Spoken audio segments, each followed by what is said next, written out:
Retro Hangover is supported via Patreon by listeners like you. We'd especially like to thank patrons Lyle McCarnes, Ashton Ruby, Randall Quiggle, Tony G, Stud Still Smash the Milkman, Keith Gasper, Raging Demon, Miss Peachy, Mass Keaton, Diskai Mara, Ozzy Garcia, JC, Megan Caruso, Andrew Liguori, Lunchbox, aka the Disgruntled Gamer, Adam from The Good, the Bad, the Backlog, Rick Firestone, Dave Jackson, Jenny E, Retro Overdrive, Soha, Parallax Puddles, The Emperor, Storm Beagle, Matt, aka Stormageddon, B. Ross and Van Fernal from Super Garbage Day, Gary Heather, the Retro Vixen, Eric Guess, Nomad from the Retro Wildlands Podcast, Ash Events, Alan Bingham, Mike the Ref from Backbreaker Gaming, Ryan, Player One,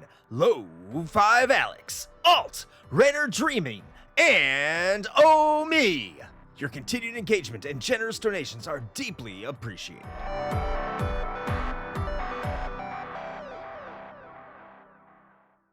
Oh, by the way, I didn't look in the last 2 minutes. Did you update the Dick Dragon moniker to something? Yes. Is that why you were asking about head crabs? Yeah, based on the look on your face, I'm going to say yes. Okay. All right, here we go. Open your ears and crack some beers. You are listening to the most recent episode of Retro Hangover.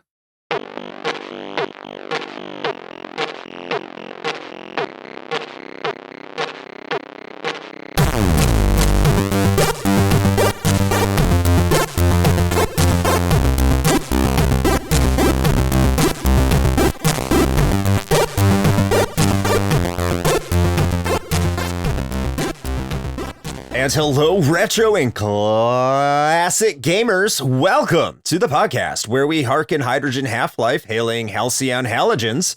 This is Retro Hangover. I'm your co-host, Chris Copleen, with special guest, Brian, aka Captain N, from the Retrotopia Podcast. And, as always, your host, Shane. Dick Hedge Crab Dragon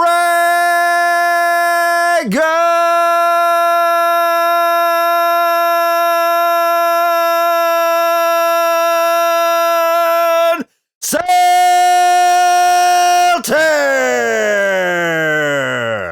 You know, now all this is making me think now is you would assume, right, that head crabs, I'm assuming, are born, right? I don't know if we know the alien physiology, right?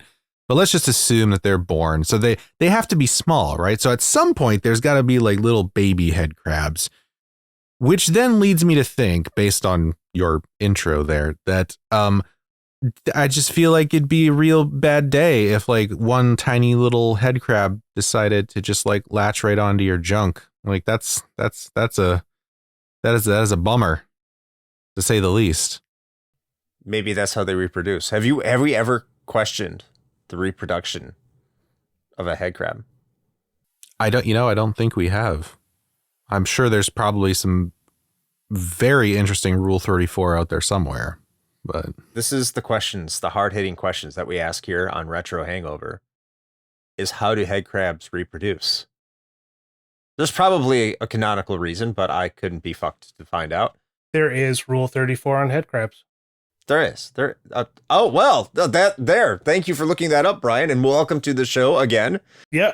Haven't seen you since Soul Blazer, which feels like it was yesterday, but it was quite a while ago. Yeah.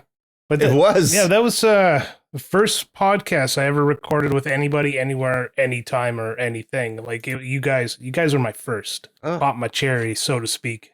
You never forget your first. No, you don't. Was there a head crab involved? Maybe. I have to throw my computer out now, by the way, after looking that up. That's people are weird. My God. Incognito is not going to do enough to scrub that. Even the NSA has kind of stopped watching. Hey, is there any Rule 34 with Sonic and head crabs? Oh, come on. Sonic is in everything. The crossover we've all been waiting for. Hey, gotta go fast. Gotta bust fast. Oh, I didn't need to see that. You know what? I'm done looking stuff up for you guys. That's not a no. Oh, God. You know, I haven't looked up Rule 34 since I was in my 20s, like, God, a long time ago, and I've really kind of not kept up with what's been out there, and it's not good. Was it ever? Good point.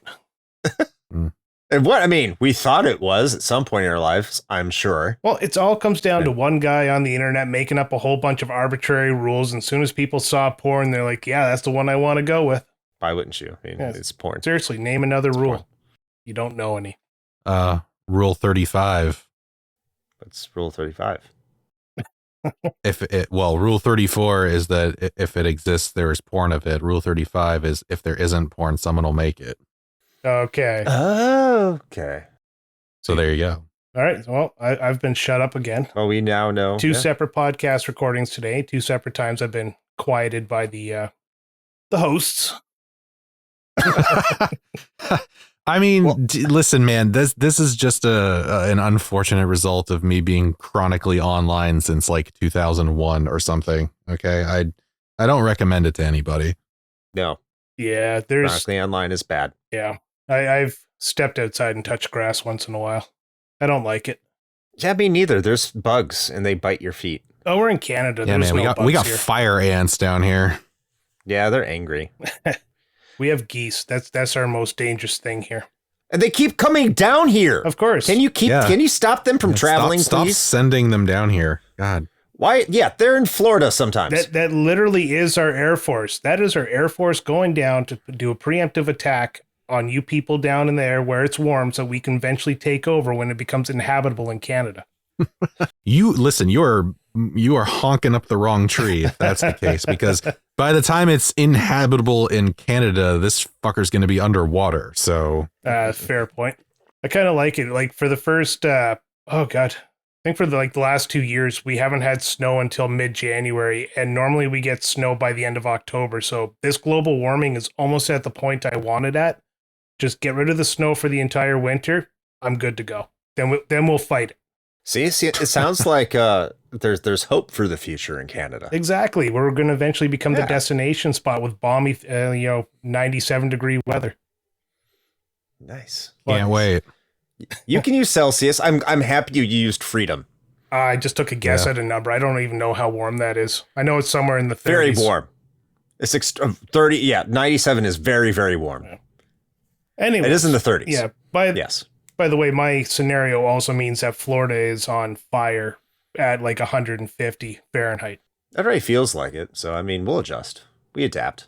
We have gators, too. Anyway, we have a show here to do.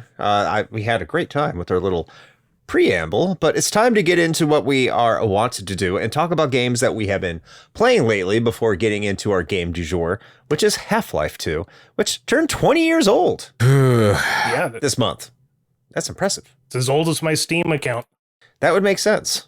That would make sense. And we'll get into why when we read the brief history, which I assume Shane is going to read. But before we get into all of that, as I have already said, we're going to get into what we've been playing lately. And as tradition dictates, that means that our guest goes first. So, Brian, what games have you been playing lately? Have you ever heard of a game about a squirrel with a gun?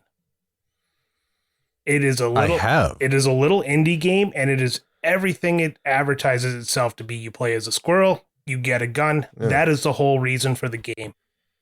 It takes about 5 hours to beat. Super fun. With current events, I didn't know what direction you're going, but initially I thought you were going to go with Conquer. No. This is literally squirrel with a gun. It's just stupid sandbox fun, and a little squirrel with the Mac 10 sitting there unloading a clip while being pushed back off of a cliff above lava. That sounds nuts. It really is. But also I've been playing Xenogears. We're going to do that as our RPG of the month in December, and I have attempted to start that game 3 times this year, and this being the farthest I've gotten into it without being distracted by something shiny and new. Other than that, just Balatro or Balatro. Can't remember what it's called. Got it on my cell phone, became addicted to it, and I spend way too much time playing that game. It is same. Yeah, dumb fun. Can't put it down. Kill my phone battery pretty much twice a day playing it. Yeah, good luck with Xenogears. It's a game that you either will love or just kind of be like, that's it. Yeah, I've played it before. Like I own the copy of Xenogears still, and I got the PS3 digital copy as well. And I have that one. Yeah, I've finished it before. I know about the whole Disc 2 fiasco and kind of what came of it, but I just haven't been able to sit down and replay it in 20 some odd years. So I'm going to finally do it in 2024. By the end of this year, I will have finished that game again. Rick from Pixel Project Radio is a big fan of that because he loves those kind of games. Shane, are you into Carl Jung? I can't say that I am. Okay. But what games are you playing lately other than not reading or thinking about Carl Jung? Yeah, so that was a weird transition. Well, it's Xenogears. Yeah. I don't know, man. I don't read philosophizing. I don't know shit. I'm on a video game podcast. What do you expect from me? Let's see. What have I been playing? Well, I haven't actually fired up Balatro in a little bit, but for a while there, it had its hooks in me pretty good. It is a solid game though. But let's see what I've been doing.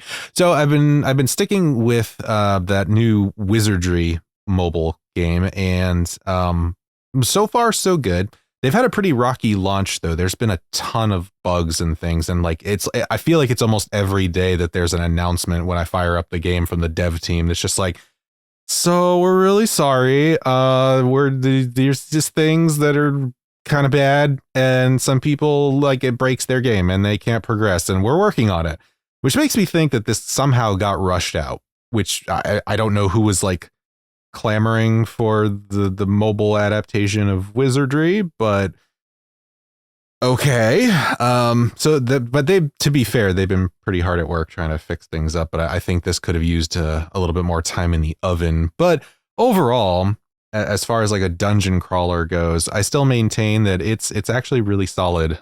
I have not needed to actually spend money on it at all, and I've still been thoroughly enjoying it without feeling like I'm missing out on anything. So that's always a plus. And it's nice to have a good little first-person dungeon crawler, available to me whenever I want to pick it up. I feel like it's one of those styles of game that I feel like there aren't enough of anymore. Like the last real good one was probably Legend of Grimrock, and that was old enough to be on this show. So that gives you any idea. But anyway, so I've been doing that. And then other than that, man, it's pretty much just the usual. Like as soon as I get time, I'll jump into some more Diablo 4, as I am wont to do. Of course, I spend some time replaying the game du jour because it's been decades since I played it last. So I wanted to get a little bit of a refresher there. And actually, largely due to a guest spot that I just did for the one and only Main Quest podcast. Oh, I started up my millionth Diablo 1 character and started playing that again. So I also got the most recent version of Devolution X, which is the mod of choice, at least for me, for that one. And they've made a lot of improvements since the last time I looked at it. And actually, I'm really looking forward to the next release. It's in beta right now, so I'm waiting. But it's a huge change to me anyway, where they're finally modifying it so that the minimap is not overlaid on the entire screen, and you can actually toggle it to be a true, like, small corner of the screen minimap, so you can have it up all the time without it obstructing your view. It doesn't sound like a lot, but that is a game changer. I am so waiting for that new version of the mod to drop because I really want that. Like, that's going to make it almost perfect, I think. They've done a lot to add a lot of quality of life things to Diablo 1 without like severely altering the actual game itself. And so I think with that, the game is damn near like exactly where I would want it to be, which is pretty awesome. So I'm hoping that drops soon. But yeah, so I've been rolling a rogue. I think I'm like level 17 now. So yeah, that's that game that I'm going to play until I die. But that's pretty much it for me right now. I don't know what do you got going on? Wow, that made me realize I'm kind of falling behind on my video gaming. I got like 2 games on the go. I have like 3 hours a week to play anything nowadays. I got to get back in shape. Don't worry, because I'm about to make you feel better. Because the only game I've been playing in addition to this, and what I mean by playing is while I'm contemplating life decisions and whether or not I need to slip into the void, I have been playing my GM mode in WWE 2K24. Shout out to Mike the Ref for getting me addicted to that over on Twitch. Like I said, I think the previous 2 mainline episodes I've been into that, and it's kind of calming. Setting things up and then watching the matches play out in your little video game way and watching them beat the crap out of each other. And it's like, yeah. This is okay. And then the game du jour. That's about it. So yeah, I also have had a guest appearance myself on a podcast that should be out around the time this is out, if not the week before, maybe the week after. I'm not sure. In the proximity of this episode, just go follow Pixel Project Radio, because I talk about Spec Ops The Line there, a game that I have said I really do love, and I think said I a lot of times. I can't talk today, which is normal. Don't worry. But it's a game I really do enjoy and I love talking about. I've talked about it on Tales from the Backlog as well, but this time I'll be talking about it on Pixel Project Radio. So go check that out. Rick's a friend of the show. I already mentioned him. He loves Carl Jung and Xenogears. So maybe you can bring him on to Retrotopia, Brian, and he can let you know why it's amazing. Oh yeah, well, we need somebody with some knowledge on there. 3 of us are just like 3 dads who casually game and then bitch about the stuff we don't like about it. You know, normal conversation. Yeah. Well, you have the Brit. The Brit's gonna understand something, because British people are always smart. Oh yeah. Like even the stupidest British person I know is still like an Ivy League scholar. Yeah, we got like, I'm not so smart. I just know physics. Yeah, we got Alan on there just for that the sex appeal for the voice. I completely understand. Shane, can we get a British person? You make it sound like we could just go to the store and pick one up. Yeah, you can't get them in America since you threw the T off the boat. Well, we've coaxed them, and they don't really know what to do now since they left Europe. So I'm sure we could buy one. You have to go to the British pound. Pick one out. No. I mean, well, Boo. maybe. Boo. I try. At least I'm trying. Come on. Last time I barely spoke because I was so nervous. Now I'm getting it. This is how stupid I am. Fuck me. All right. Let's move past that and get into what this show is primarily about. And that is talking about a video game, which is the title of the episode, which is Half-Life 2. And as we have said, this is the 20th anniversary, which I didn't even notice. I probably did a year ago when I made the schedule. But it's here, the 20th anniversary of Half-Life 2. And Shane, you are the PC god, Oof. At least on this show. Okay, yeah, so you gotta qualify that a little bit, but yeah, go on. Yeah. So how about you give us a brief history of Half-Life 2?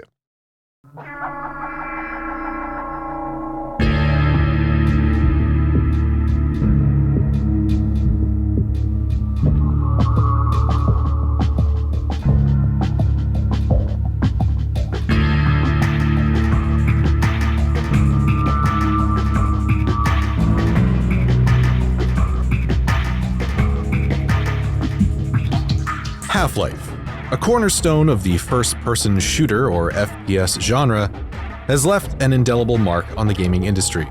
Renowned for revolutionizing narrative techniques in FPS games, its immense popularity inevitably paved the way for a highly anticipated sequel.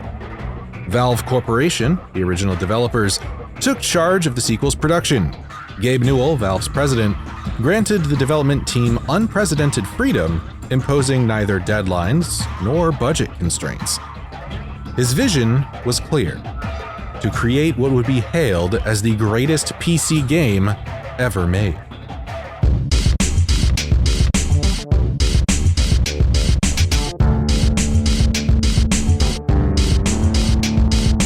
Half-Life 2 showcased two significant technological advancements: Valve's proprietary Source engine, developed specifically for this title, and the Havoc engine, implemented to enhance the game's physics, which became a major selling point.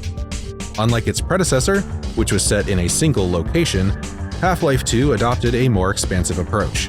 The game's narrative unfolded across multiple large-scale areas and maps, offering players a more diverse and immersive experience. The game was officially announced at E3 2003, with an initial release date set for September 30th of that same year. However, development challenges led to a significant delay of over a year. Half-Life 2 finally launched on November 16th of 2004, exclusively for PC. It marked a milestone as the first major release on Valve's digital distribution platform, Steam. The integration with Steam was so crucial that even physical copies required Steam installation in order to function.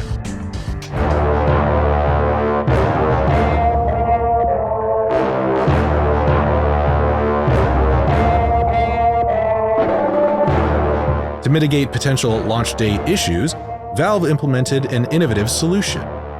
On August 26th, prior to the game's release, they made available a 1 GB preload patch on Steam. This allowed eager players to partially download the game in advance, significantly reducing wait times on release day, a considerable advantage in 2004's digital landscape. Half-Life 2 achieved unprecedented acclaim upon release, earning a Metacritic score of 96 out of 100 and garnering 39 Game of the Year accolades with various publications and outlets. These awards spanned categories such as Best FPS, Best PC Game, and Best Overall Game. Commercially, the game was equally successful, with estimated sales reaching 12 million copies by early 2011.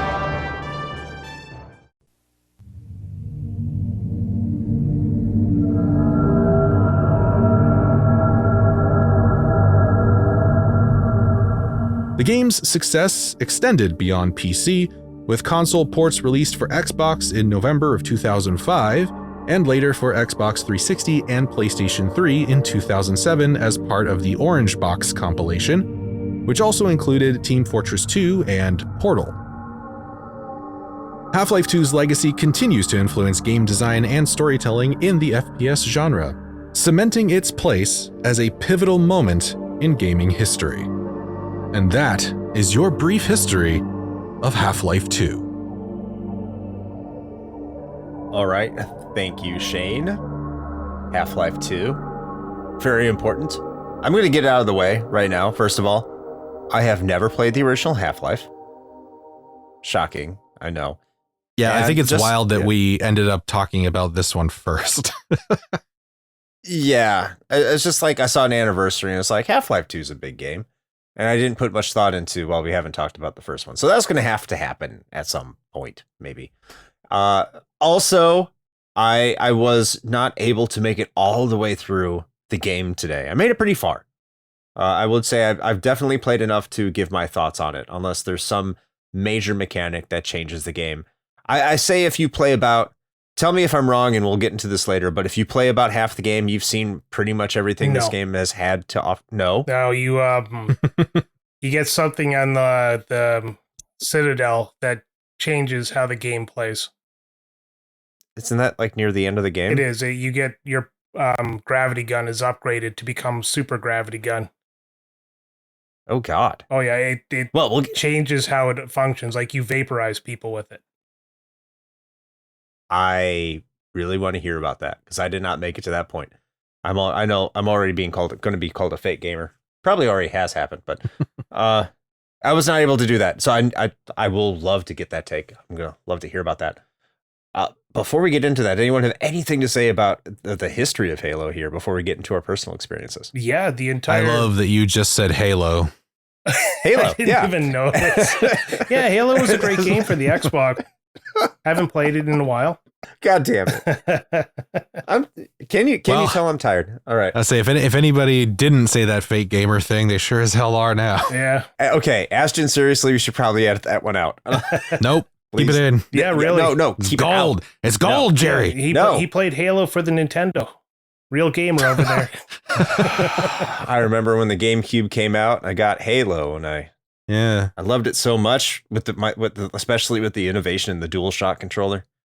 Remember Master Chief in GoldenEye? Man, what times. They always said that no slappers, all Master Chief. Good times. Anyway, what are you about to say about Half-Life 2 there? I got it right that time. Brian? Oh, man. Yeah, the original source code got actually stolen. It was pissed off people that they were upset because the game date got pushed back, so somebody hacked into them and stole the entire source code and released it online, like demoralizing the whole team there. If they didn't have somebody like Gabe Newell kind of helming the or setting the ship right and getting them back on track, there probably would not have been a Half-Life 2. We'd be begging for it like we're begging for Half-Life 3 right now. If they continued to make Half-Life games, do you think Gabe Newell could be considered the Shigeru Miyamoto of PC gaming? No, he took too long to make Half-Life 3. Okay. I'm trying to think of an equivalent. There is no, I'm probably not. Gabe Newell's Gabe Newell. Yeah, that's right. You can't, he's incomparable. He's a guy who's literally taken down all his competition by literally doing nothing. It's pretty the best accurate. approach. He's just existing. Yeah, he just sits there and watches them burn themselves into the ground and then comes out on top and makes billions more. I hate to say you're right, because I thought the Steam Deck was going to crash and burn. Oh no. Like the Steam machines did. Oh god, I had them all. Everyone remember the Steam machines? Yeah, I had the that god awful Steam controller with the vibrating touchpad. Oh, that was terrible. Depends where you put it. But something you did mention before we get into personal experiences. Maybe this could be a segue into personal experiences. Brian, you're talking about how it's almost as old as your Steam account. Did you get this game? I got this game day one. My Steam account is about, I think, 3 months older than the game. So really? Yeah. Steam did come out, I'm pretty sure, right before the game came out and you could download it. But yeah, I never used Steam. I just kind of got it because I had a gaming PC and I just wanted to make everything that was gaming on that PC because I didn't understand about storage size at the time. And remember, we were still in megabytes back then. Like getting a getting a 1 gigabyte hard drive was mind blowing. But yeah, I played Half-Life and I had the can't remember what it was called, but it had Half-Life, Blue Shift, like all the Game of the Year edition, I guess, inside of it. And the one thing I liked about when you got Steam is you could put all your game CD keys into Steam and it would actually load the games into Steam for you. So you didn't have to repurchase them. Oh, that's awesome. Yeah, so that's why I got Steam day one, is because I could actually put all my games onto my PC without having to buy them again, as I just said. So you could have just lost those discs. Could have and have. And have. Oh yeah. But you still have that game on your Steam account. Yep, and they update, and I got like when Half-Life 2 came out, there was Day of Defeat, which you got when you had Half-Life 1, and then they updated it and gave you Day of Defeat Source for free. Oh, wow. Day of Defeat was so good. Day of Defeat was an addiction. What's Day of Defeat? Are we going to get off topic? We're off topic. But we're quickly, what's Day of Defeat? Off topic. Yeah, we're kind of off topic, but kind of on topic because it is still talking about the Source engine. So. Yeah. What is Day of Defeat? It's just think of it like a mod of Half-Life and Half-Life 2, respectively. So somebody took the resources, built kind of an arena fighter, like a team versus team. That's all it is. It's a precursor to like Counter-Strike and games like that. Yeah, but it was set in World War II, and it was just really well made. Yeah, like it was a lot of fun. And I'm not even a like multiplayer deathmatch type person, and I enjoyed playing it. Oh wow. Okay. Cool. So what was your personal experience with Half-Life 2 then? Brian, or did you already say that? Because I got distracted. No, my personal experience was just buying it day one, like running to the store, grabbing the box, loading the CD in, getting it on Steam, and then playing the crap out of it. I've probably played through it, including this time, about 5 or 6 times. This time I kind of I cheated a little bit. I used the console commands here to kind of get through the end of the game because I was running out of time. But I've been in it a couple of times, that episode 1 and episode 2 as well, and after episode 2 I was like insanely excited for episode 3, but the rest of those got canceled. So here I sit, dick in my hand, nothing to do. Okay, so I do have a question then. So when I go into Steam and I look at Half-Life, I go to my library, I go to Half-Life 2. There's episode 1 and episode 2 for Half-Life 2. Are those part of Half-Life 2, or are those expansions? They're expansions to Half-Life 2 carrying on the story, and they were supposed to be, I think, a total of 6 episodes, but episode 3 got shit-canned in the middle of development, and then they just decided to stop making them because reasons, I guess. I don't know if they've ever come out with a reason. Huh. Well, because you said they don't have to do anything, and they're still making billions of dollars. Pretty much what I think killed Half-Life 3. I think so. But we got Half-Life Alyx, especially. I say, but well, that's true. But I say between Half-Life 2 and never getting 3, and then them getting to episode 2, that's how the Valve can't count to 3 meme was born. Yeah. I'll go next because my story's lame. Well, not entirely lame. This wasn't the first time I ever played Half-Life 2, as I indicated on the last episode. But I didn't get to it until 2012, 2013. And that's the first time I ever played it, because I'd heard nothing but great things about it. I wanted to get it for the orange box, and I did not get it for the orange box. And then for the while, the orange box on the 360 actually was kind of a more pricier game. So it's like, well, I don't want to buy a pricier game that's been out for a little bit.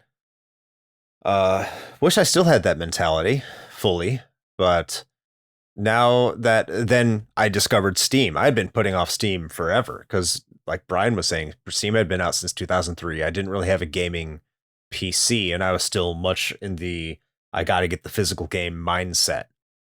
And this was around the time that physical games were dying out. I hadn't really gone back to any physical PC games in a very long time just because I couldn't support it. My PCs couldn't anyway. Like, I didn't have a gaming PC.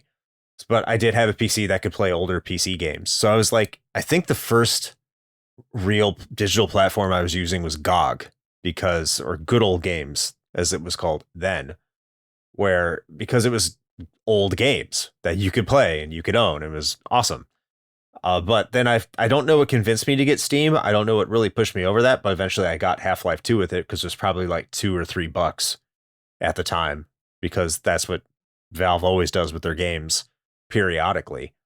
And I remember playing a couple hours of it, and I made it to the hovercraft stage and I stopped playing. And then I made it to I tried playing it again. I almost made it to the hovercraft stage and I stopped playing. But I've actually put in some time this time. So I haven't played it in over 10 years, 11 years. And coming back to it has made me feel some feelings about the game. And I wasn't able to beat it. So I feel bad because Brian did. And he already said he only has 3 hours to put towards gaming for the week, and I couldn't do it. So again, I use console commands. Giant piece of shit. Okay, well, I still suck because I couldn't do it. I think I made it far enough that I think that I can talk about it, except for that awesomeness that you're saying is happening in the Citadel, which we'll get to. So Shane, how about yourself? What are your personal experiences? Yeah, so mine mirrors Brian's pretty closely, actually. Although I think he beat me to the punch. So I was actually looking at my Steam account right now, and they keep track of your what they call years of service, right? How old your account is, with a badge, along with all the other badges you can earn from like games and events and whatever. And I currently have the 19 years of service badge, and it also gives you the exact day and time, which is wild because the release date for Half-Life 2, as we said in the brief history, was November 16th. I created my Steam account November 27th at 6 p.m. I was a little bit late, but the reason for that was because that was my first year of college, and I had to buy the game and have it shipped to my dorm because I bought the physical copy, obviously. And so I think I had to wait a little bit for shipping. And then I actually remember sitting with the laptop that my parents had bought me as a college gift, installing Steam on it and getting I think it was like, 4? I think it was originally 4 discs. Was Half-Life 2, if I remember right. I can't remember. Go dig it up. I still have it. But anyway, multi-disc and getting that bad boy installed. But yeah, so actually, I mean, at the time of this recording, we're not quite there yet, but we're actually very close. So I'm going to hit my 20-year mark with Steam in a matter of days. So congratulations. Yeah, thank you. I have been funding Lord Gaben for 2 decades. We all have. Yeah. But that's kind of my personal experience. Like I was hype for this game because I played the first one. And of course, this was still, when I was very heavily into PC gaming, pretty much exclusively. I still had my subscription to PC Gamer at this time too. And so I had been keeping up on all of this, and man, I could not wait for this to drop. And so I was really excited to get my copy in the mail and get it installed on that laptop and jump into it. So I've played it again, I think, since then, but I don't know if I've ever actually like played it through to completion again. Like I finished it the first time I played it, and then I think I've gotten pretty far in my like subsequent attempts, but I don't think I've actually ever gone through the entirety of the game again. That's including for this episode. I got roughly halfway this time around, and that was more just because I wanted to kind of get a little refresher on things because it's been a bit. But yeah, that's me. By the way, what's console commands? Okay, so cheating. Cheat codes. Okay. It's like IDDQD in Doom. Huh? Yeah, it's all right. Don't worry about it. Oh, okay. So those are all great stories as we move into the game's story. Either one of you, it's our show, so I'll let Shane introduce what's going on in Half-Life 2. It's our show. Fuck him. Well, I just want to, he doesn't have to explain the plot. That'd be a little awkward. This is our job.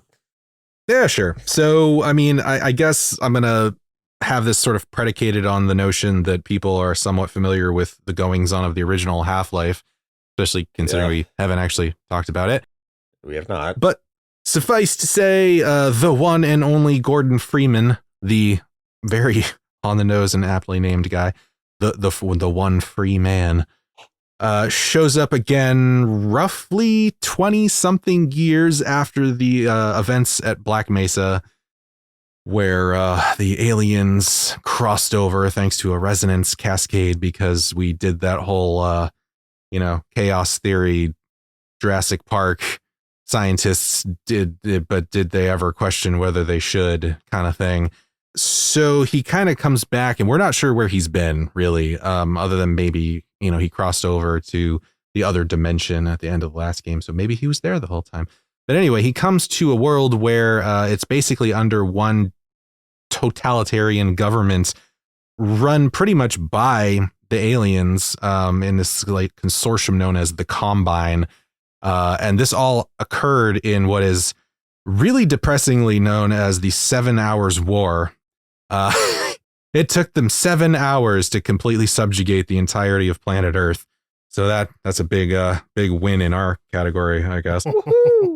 But Dr. Breen, who was the overseer at Black Mesa and Gordon Freeman's boss, was kind of the one that brokered the deal with the Combine to be like, hey, maybe don't annihilate all of the humans, and we'll, let you take things over, and we'll just be sort of second-class citizens because we would rather live than get wiped out, even if that means, living in subjugation. And so that's what happened. And by virtue of that, Breen kind of became sort of the de facto leader of humanity in a way, even though I kind of feel like it's more of a figurehead position given the circumstances. But anyway, turns out there is a fairly sizable subsect of people who don't agree with this lifestyle, and they are have been forming a resistance over these years to basically try to take Earth back. And they see Gordon Freeman arriving again as sort of like this sign of like, oh, shit's got real. Like, he's become this mythical figure at this point. It's been 2 decades since Black Mesa. And so he's become this thing that's like larger than life. And so when people see him, they're just like, oh, damn, like it's on now. And that's kind of the sort of high level of kind of what gets you into the plot of Half-Life 2. And then you kind of go from there and do heroic things, which I still think is funny, given that Dr. Freeman is an MIT grad and a scientist, and yet somehow is like notably better with small arms than like trained soldiers and like black ops. Like, I don't I don't know how that happened. I guess he's quite the Renaissance man. Spent quite a bit of time at the range. Yeah, well, I guess, yeah. If you're trapped in an alternate dimension for an unknown amount of time, you learn how to handle a shotgun somehow. Yeah, at least a little bit. Yeah. I mean, you get some knowledge. Did he have knowledge in Half-Life 1? Did he shoot really well? Did you just have his yeah. I mean, that entirely depends on you as the player, I guess. Yeah. But yes. Well, so no, he was quite bad. Understanding that. Okay. That kind of explains why people are so happy to see him. Because I just thought he was like a hero from a previous game. Because I haven't played it. Yeah, he's basically like Science Jesus. Like that's pretty much what he is in this. At the same time, now it actually feels more subdued. Like they should be more excited to see him. I just don't think they had excitement technology built into the source engine. They just didn't have that ability at the time. Yeah. Yeah, the tech just wasn't there. No, I did not get the impression he was gone for 20 years. By the way everyone was acting. Like, that was not what I was getting from this game. Yeah, there's a lot of scripted moments in the game where your main characters, I guess you want to call them, like Eli Vance and Dr. Judith, what's her name, and Alex were all like expressively excited to see Gordon, but yeah, you run across a soldier and like, you're Gordon Freeman, and then they go back to dying. So that's probably like, it was all the side characters that took away the, I guess, pageantry of this, like Shane said, Science Jesus showing up.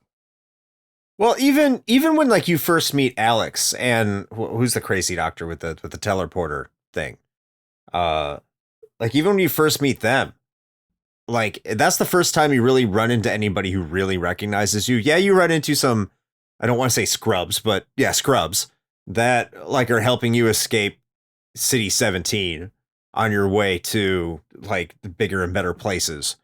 And the reaction from them is just like, oh, it feels more like you just got done with the previous game and you just made your way to the new area and everyone's like, oh, wow, nice to see you. Like, we didn't know if you'd make it out. Like, it just happened. That's the impression I got. Even when you run into Alex too, when you first meet characters that are more of a central story figures, like the reaction to seeing you for someone who's been gone for 20 years, that's a mythological figure. It just feels like it happened more like a month ago than 20 years ago. Well, Eli makes a point of saying something though when you first meet him, where he says something to the effect of like, "Wow, you look like you have not aged a day," which I think is some sort of like meta commentary about the fact that like even though you're in first person, so you never see yourself, but like all of the key art and everything for the game is just like Gordon looks exactly like he did before, and even though it's been like 20 years. And there may be an argument for that, by the way, like just an in-universe argument. And if this has already been explained in some sort of like extended universe shit or something, then I'm sure someone will correct me. But there may be a potential explanation in that him crossing over to the alien dimension, like at the end of the first game, spoilers, time may flow differently there. So it might be a case of like he was experiencing time differently. And so like 20 years on Earth was not 20 years where he was, kind of a deal. So that might explain why he looks more or less the same. Oh, yeah. I mean, there's that whole entire theory of like interstellar travel, which was like an interstellar in the Queen song 39, where if you travel at the speed of light for so long and you go out into space, and then you come back, it may have aged like a month for you, but for everyone else, it ages like 30, 40 years. Right. There's that entire, was it astrophysics theory, which there's some truth to. So maybe that happened if he's in an alien dimension and comes back. You know, there's possibility. I'm not here to debate that. I don't know. But what I will say is, in terms of like the actual plot storytelling that's going on with the game, I didn't find it. Again, I didn't make it all the way through, but I've played it more than halfway through at this point. There's not a lot of it. No, and it's done in such a way that it doesn't break up kind of your action. There's points in the game where it's giving exposition to the plot, and you can just run away from it and carry on. So, well, even like the exposition, it doesn't really provide any sort of twists or any real information or any sort of background. It's more just like, this is like, you're continuing to progress. Like, oh, we got to get away. We got to get to this point. And that seems to be the most important part of the writing. There are little blocks, like when you get to Black Mesa East, where there is a little bit more story development. But for the most part, I mean, you're right. It's so more action oriented, which I'm not saying is a bad thing. But in terms of, if you're looking for a game for plot, and from what I've been told, like Half-Life is one of the kind of progenitors for a first-person shooter with plot. If you pay attention, yeah. Yeah. I didn't really pick up on anything of any seriousness or any sort of narrative excellence, to put my pinky finger out here. There's not much to say about it. There's really not much I can be like, this is interesting. The plot is probably the least intriguing thing about this game, if I'm being honest. The plot actually gets more complete when you get to the last areas of the game. Like, everything starts coming together, and all those little pieces you're talking about, like finding the transporter, then getting through Ravenholm and all that kind of stuff. I don't know if you want to call it filler, but it's just pretty much like you're going through the motion. And then when you get to the last part of the game, all of a sudden you get the twists and turns, and then you get the big bad guy explaining his entire plan like it's a James Bond film. And eventually you get the big twist at the end, and then the final push towards the final, I call it a battle, but it's not really a battle. You're blowing something up. So, but yeah, it all, which is always fun. Yeah. It all just comes like, it's all the stuff is shoved in the last Citadel area. And then just like a bit before that. That's a damn shame. It is. Like, through the game, you get meet the characters. This is what we're trying to do. Take the hovercraft through this area, take the buggy through that area. Then you have to go through Ravenholm, which you're not supposed to go through because it's dangerous. And then you meet a very interesting character, Father Gregory, who's a one-off. Yeah. He disappears after you're done with Ravenholm. Yeah. Which was a shame. Yeah, it's like, assume that he dies. That's what I got from it. Like, he leaves you behind and he's crazy. I just believe he lived happily ever after and got himself one of the head crab scientist's wives. Oh, yeah, that'd be cool. Shane, what are your thoughts here? Just on like the overall plot. I mean, so I don't know. It's one of those, like, looking back on it 20 years now, right? But even though I would argue that the original Half-Life was really the one that kind of made the huge leap in terms of like FPS narrative, especially at the time, I think this was less so, but it also was still more than a lot of other games were doing. Like I said, not nearly as like notable as the first game, because that the years in between those two, you know, Half-Life itself informed a lot of other games development, and so it was a little bit more commonplace by this point. I think it's less about the plot itself and more of the fact that it's delivered in such a natural way, I think, is also really important. We have here like a first person shooter that has zero in the way of audio logs or fucking notebooks that you find scattered around to give you expositional chunks. Like, there's none of that. It's all organically told through your encounters with, you know, the resistance folks as you're moving along to get your way to the Citadel. which realistically, is a much more believable way that the story would be told and would unfold. Yeah. So I think that's a huge part of it. Honestly, it's a little bit less about how like crazy intricate or like well crafted the plot is, because let's be real. I mean, the plot itself is fairly standard. It's this pretty standard sci-fi, dystopian kind of stuff. There's nothing too crazy surprising here. I think it's the way that it's delivered, I think, is what is more like consequential. I believe the plot was secondary to showing off the physics of the Havoc engine built inside the Source engine. Yes. So. Yes. Yeah. This game is a tech demo. Yeah. Like, and I know that's like a real, it comes across as like a derogatory thing, but it is. It really is. Oh, in my opinion, the Source engine is still arguably the best engine out there, and it's never used anymore. Yeah.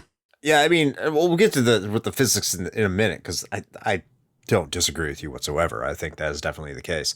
But I think what you make is a really great point, Shane, about how it's delivered, because that's what I did want to get to, and I almost forgot about it until you mentioned it, is, coming from System Shock 2, which I think has a better narrative in its totality in terms of like the overall narrative and what it's trying to deliver. But the way that the narrative is delivered in Half-Life 2, I think, is better, because when I'm getting it delivered to me and you're talking to these characters, and this is going to bleed over into, of course, the music, sound, and graphics, but the characters that are talking to you and how they're explaining things in real time. Now, like, you go back and you play this and it feels like, yeah, this is natural. But at that time, it kind of wasn't. I think the closest thing you would get to that was maybe Halo, which I did mention earlier. I believe Half-Life was the first game to actually use that non-cutscene story thing where you run into somebody and they basically built the cutscene into you being able to move around. I think Half-Life 1 was the first one to really do that. It's the first one of note, at least. Yeah. If it wasn't the first, it's the first one of note. And I'm pretty sure other games did. Didn't like Clive Barker's Undying do something similar to that as well? And like, yeah, actually, I think so. Yeah, it did. So like, there's a lot of games that you go back and you don't really think about how these concepts are novel or how these things were exciting, because nowadays they're standard. These are things you can just do all the time. But like the over reliance on audio logs, like some people love that. I don't. It depends on how you deliver it. Like if you can take the audio log and then kind of pause the game and just enjoy it, that's what's good with audio logs for me. But this game, I think, and other games that do this as well, but much in this vein, and I think you make a good point here, is that when you're getting the exposition, you're in a safe place. It's still playing out. It might as well be a cutscene, but it doesn't feel like a cutscene. It just feels like part of the game. And that's a great thing. I didn't really think about that and why that's important, but it is. And if that happened with Half-Life first, yeah, so be it. But it was continuing on, and you're right. A lot of other games were not doing that. Yeah, and I mean, this will kind of dovetail into probably like, well, a little bit of graphics and probably a little bit of gameplay, so I won't go into it too much here. But I mean, the way that it's presented with the character models and how honestly kind of intelligent they are in the way that they were written, let's go with interactive cutscenes that you're participating in. There are a lot of times where you will do things like as people are talking and they will react to the things that you do, which honestly, even now, because it's been a minute since I've played, it surprised me again. And even then at the time in 2004, when this first came out, that was like amazing. It was like, you'd be looking at like a photograph and like Eli Vance would be like, oh yeah, that's my wife and my kid. That was the only thing I was able to take out of Black Mesa and blah, blah, blah. I'm like, holy shit, that's really cool. I do want to make one correction though, because I know someone is going to totally jump me for this. So I want to be clear. I went and looked it up while we were talking. This goes to show how long it's been since I've played the original Half-Life all the way through. But to correct my take on why it's been so long and why Gordon looks the same, there is actually a reason, and it happens in the damn game. So I probably sounded like an idiot about 15 minutes ago. So at the end of Half-Life, when Gordon goes into Zen, the alien dimension, to fight the alien overlord thingy, he succeeds and he discovers where it is. He kills it. He closes the portal that was allowing the aliens to come through. But then at that moment, he is confronted by the G-Man, our mysterious, enigmatic, suited figure. And like G did. What's that? Suffer like G did. Sure. And so basically G-Man is like, hey, I'm going to give you a choice. My employers, whoever that happens to be, we're never quite sure, want to hire Gordon for another assignment. And so the G-Man basically gives Gordon Freeman a choice. Either he can accept, in which case the G-Man puts him into stasis for a later time when he is needed for this new assignment, or he rejects the offer and he gets teleported in front of a giant army of aliens, and it is presumed that Gordon Freeman dies. So like the canonical ending then is that Gordon accepted and was put into stasis. So that's what happens at the beginning of this game, is that the G-Man pulls him out of stasis and places him on that train to City 17, which you may make the argument is the other assignment. So it's like, what does the G-Man know? Is he's some sort of interdimensional like being beyond space and time that knows the future? Who knows? But that's actually the reason. So there you go. Glad we could spoil Half-Life 1 for you. Do you want to know You're an welcome. interesting fact about G-Man? Is the game never actually calls him G-Man. It was created by the fandom, that name, just to describe the person. What? Did they call him anything? Nope. Oh. No, he never has a name. So I do think it's time to get into gameplay, though. I mean, we all like to have our feelings about the plot, unless anyone has anything additional to say. No, I enjoyed the story just because I finished the game. I know how it ends, and then episode 1 and episode 2 do a better job of telling a story, though. Okay. Sounds like a dig at me, Brian. How dare you? Yeah. Bastard. I come on to podcasts like this because I expect the host to finish the game and me to sit there and just ride off their coattails. Damn it. Next time, we'll play a beat 'em up. I'll make it halfway through and quit. And then you'll be like, I beat it with cheats. Why didn't you? Like, yeah. So I beat every game nowadays. Yeah, might as well. Anyway, let's get into the gameplay. Speaking of how to play this game, it's a first-person shooter. I think we already said that. Yo! The physics. The physics. Non-stop. For better and for worse. Like, they're incredible.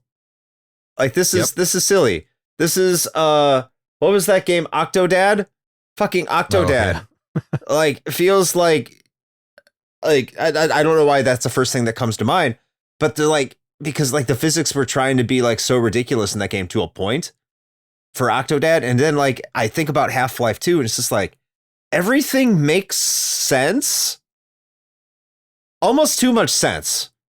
Because usually video games are supposed to like defy logic a little bit. And I'm just like, why does everything... stop it. Like, you're making me think too hard. That's like the solution in the real world. This shouldn't be a solution in the video game. Don't... Hey, man. What do you mean I have to pull on a plug in order for the plug to go? What, you want me to do that? That's not... No, the game is just supposed to... You're supposed to press button and then do it. Don't make me like fling it around and stuff. Like I'm flopping it all over the place and making a mess. Like, yo, this is awesome. It's amazing. It's so cool. Like the gunplay is great. I fucking love the gunplay. But like just the physics, man, like holy shit. This stuff blew me away. I mean, Havoc Engine is a hell of a drug. Oh, yeah. Yes. I think the biggest example, and I know I'm going off game here again, but of how good the Source engine is the comparison of Left 4 Dead 2 versus Back 4 Blood. Because Back 4 Blood is the spiritual successor, right? And I played them both fairly close to each other because I played Back 4 Blood with somebody and then I hopped on to play with Adam Blank from Remember the Game while he was preparing for that episode. And just the difference in the physics of the game, like you could blow pictures off the wall, you'd knock stuff over that would happen in Left 4 Dead 2, but wouldn't happen in Back 4 Blood 2. Then I go back to Half-Life 2 and I try that stuff in there, and it's all there. Like the way the boxes fly when you hit them, you pick something up with the gravity gun and you spit it out. Things like boxes, you know, you can't just throw it in the air and expect it to land and stay a box. It actually crumbles. Just everything in the game, if it can break or if it looks like it can break, it probably can. And that is, to me, quite amazing for that time, especially. Take it for granted now some days, but back in 2004 or whatever, this was amazing, and it is held up quite well. Oh yeah, and it's wild to me that, and this is not the last time I'm going to say this in this episode, by the way, but that we got here in 2004, and games now, 20 years later, are still not doing what this game did. Yeah, and the Havoc engine's out there, and it just doesn't feel as refined as it did back in 2004. When I was playing this, I was like, I can understand why people made Portal. Yeah. Oh, like 100%. Yeah. I understand how they got that idea. It's funny if you go through some of the later levels, you get the sentries in the prison there. I can't remember the name. Novak Prime.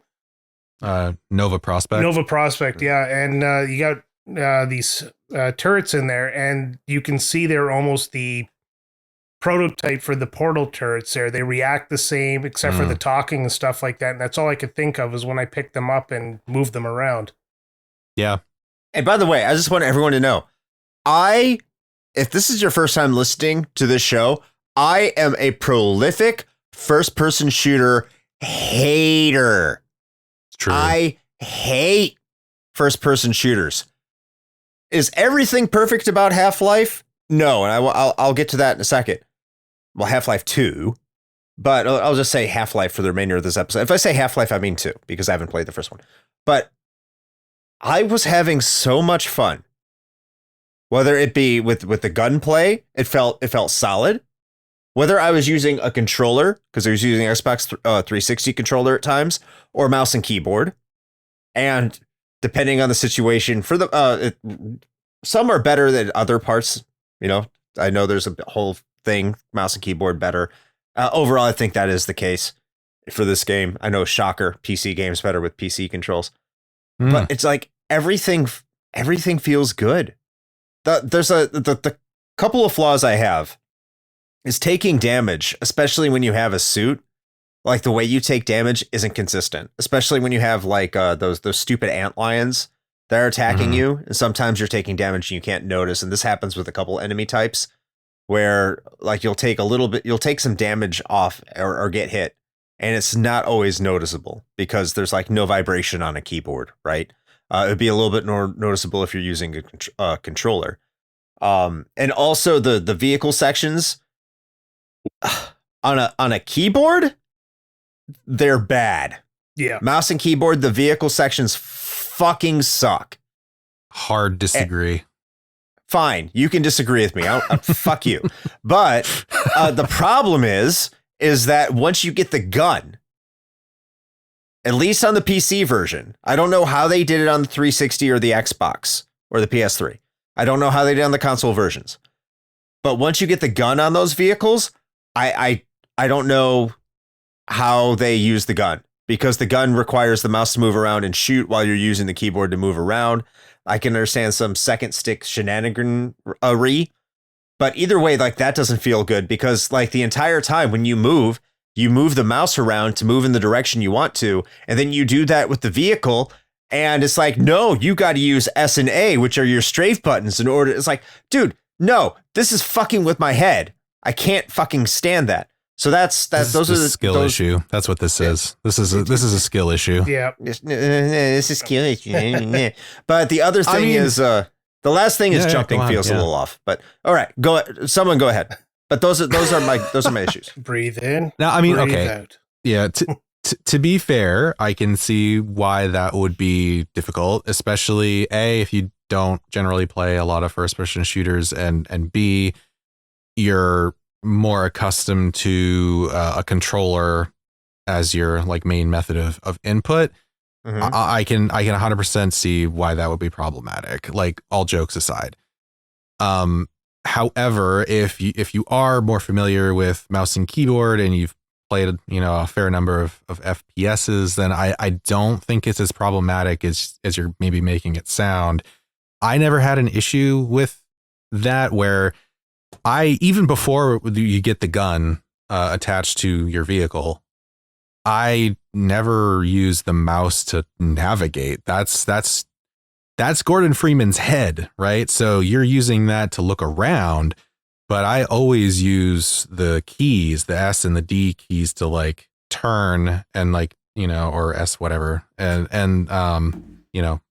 WASD to do all of my directional stuff. Like I never use the mouse for that. So when you do get the turret added to, well, both vehicles eventually, that just felt like kind of natural to me, because it is basically like the mouse and keyboard equivalent of like a dual stick thing, right? It's essentially that's your right stick at that point. So I didn't really have too much of an issue of like, driving and navigating in one direction, but then turning with the, mouse to like blast antlines or whatever. But I honestly think it's a matter of familiarity with like that kind of control scheme. Because like even at a even more base level, like I've seen this with good examples like my wife. Like I've had her try to play games that are in first person before, and it does not click with her, because she cannot figure out how to move and look around at the same time. Like that is just beyond, like she can't process those two things happening at once. And so it ends up being that like, her view is just all over the place, making whoever's watching seasick while she's trying to like move around. And it's a muscle memory thing. That's really all it is. Yeah, I completely agree with that. Like I refuse to play first person shooters on consoles for a very long time. And mouse and keyboard is natural to me. Like I didn't even have any moments where I didn't know how to play this game because the controls are so familiar. But when it comes to older first-person shooters, they've over the years remapped where the I guess the common buttons are in most first-person shooters nowadays. Like going back to play Halo, some of the controls are in different places, and it doesn't feel natural to me. But any PC game I pick up, it always follows the same WASD keyboard. E is usually to pick something up. G is for grenade. Z, X, and C, or Z as you guys call it. They're you can call it Z. Yeah. Shout out to our Canadian and British listeners. They're usually common buttons as well. Shift, runs, control, crouches. It's basically mapped out almost in every game the same way if that function exists in that game. So for me, it was very simple, but I get it. Like, put the controller in my hand for this game, I would be a complete mess doing the Highway 17 and the airboat levels. I love the airboat level until they gave me a gun. Yeah. I mean, I think a part of that, like I said, also, as I was just thinking about it, because Brian, you were like bringing up the thing about like older games and things like that. And I think part of that instinctual thing to like navigate with just the keys also comes off, all the way back of like playing Doom, where the default keybinds were moving with the arrow keys. Oh god, that's now painful. Feels which now feels absolutely terrible, but at the time I got real good at it. So it was like navigating with the arrow keys, and shoot was control. So yeah, I think the worst game I ever played actually required you to move with the number pad back when they had arrows on them. Yeah, I think that was Castle of the Winds 2.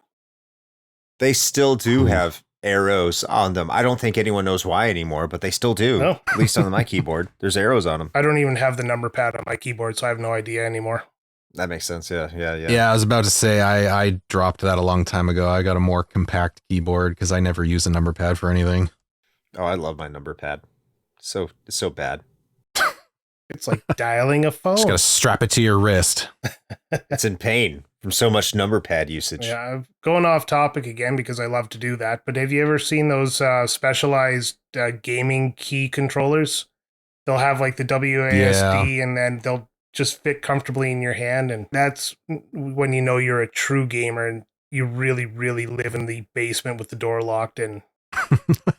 That would be a good replacement. I feel like one of those should come with like a complimentary like anime boob wrist holder, like wrist rest. You know what? I would love one of those because that make playing first person shooter games so much easier. I get why they exist now. Beyond just being titillating. Yes, indeed. Yeah, I'll be honest. My desk has gotten so cluttered that my mouse sits near the edge of it, so I had to kind of clean off my desk to play this game so I could lay my forearm down and not get carpal tunnel syndrome. One other thing I do want to say about the gameplay here that I really do appreciate, especially coming off of System Shock too, is that the game funnels you to where you're supposed to go. Oh, I love that. Mm-hmm. Like it keeps driving you forward. There's no reason really to go back. Now you can kind of go off the beaten path if you need items and to discover some stuff, but you don't need to. Yeah, there's always the path forward is always clear for the most part. And you might run into some puzzles, and I get aggravated because there's not a lot of puzzles in these games, and then it asks me to think, and I'm like, why? Just to prolong the game. Don't like thinking. Physics. Yeah. That's the answer is physics. Oh, that's even better answer than mine. Yeah. Like I remember one of the puzzles was, well, you got to climb up this wall and drop a fucking dishwasher or a washing machine into into this platform, so it like weights it down, so you make a ramp. I'm like, okay. And there'd be some times I just miss obvious things like pulling on a lever. So yeah, maybe I'm the modern audience that people say you need to paint everything in bright yellow when you need to tell people where they're supposed to go. No, there's a couple of times I ran in circles because I couldn't find the one door that was against the wall. And where is it? It's like near the end of the game. You go back to this like cityscape and you're out on the streets and you have to run across, and these big tall walker guys are basically coming at you, and you're supposed to run and then go through a door. And I kept doing circles because I couldn't find the friggin' door. So no, you're not alone on that one, Chris. All right. So at least it's not just me. Yeah, I actually did the same thing in Ravenholm, where yes, there's an area where you're supposed to hit a lever to like move a platform on a wire so that you can make a jump. That's what I was talking about. Yeah. Yeah, I totally missed the lever, and I even went up there. I didn't see it at all. And so that's also an area where enemies spawn infinitely, by the way. Yeah. So running around there is a great way to burn all your ammunition. And I was like, what the fuck am I missing? I finally got to it, but it took me a good like 5-10 minutes to figure out what the hell I was supposed to do. I gave up. I was like, turned on no clip and then got up to the next platform. I had to go to YouTube and be like, what do I do? But at first I tried to like, oh, there's a platform. I'm supposed to go over there. Why isn't my gravity gun working? Why won't it pull? Gravity gun, by the way, hell of a lot of fun. Mm-hmm.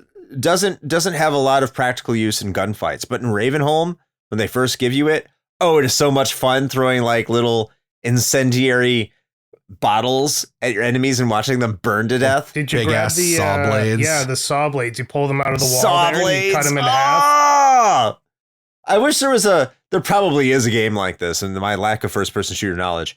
But I just want a game where you just pick stuff up and just throw it at enemies the entire time, and that's the entire point of the game. That is so much. I don't want to worry about ammo. That's fun. I love chucking shit at people. I love chucking boxes at the enemies and then picking up the debris and throwing that at them too. I'm very upset the debris didn't like lodge itself into the enemy, because that was my hope. Just bounces off of them and maybe does damage. And then the paint cans do no damage for whatever reason. It just covers them in paint. Yeah, but that is pretty hilarious though. I would do that on purpose, where I'd pick up the paint cans and launch them at like the head crab zombies just to cover them in white paint. Yeah. Net positive. These are minor bitches, by the way. Yeah, I don't think I've ever thrown a paint can at anybody because I never thought it did damage. So I didn't know if they actually put paint on them. Oh, they do. Yep. Oh, there's paint. It does. Yeah. I learn something new every day. It's a lot of fun. It's so much fun. It's so much fun. Yeah.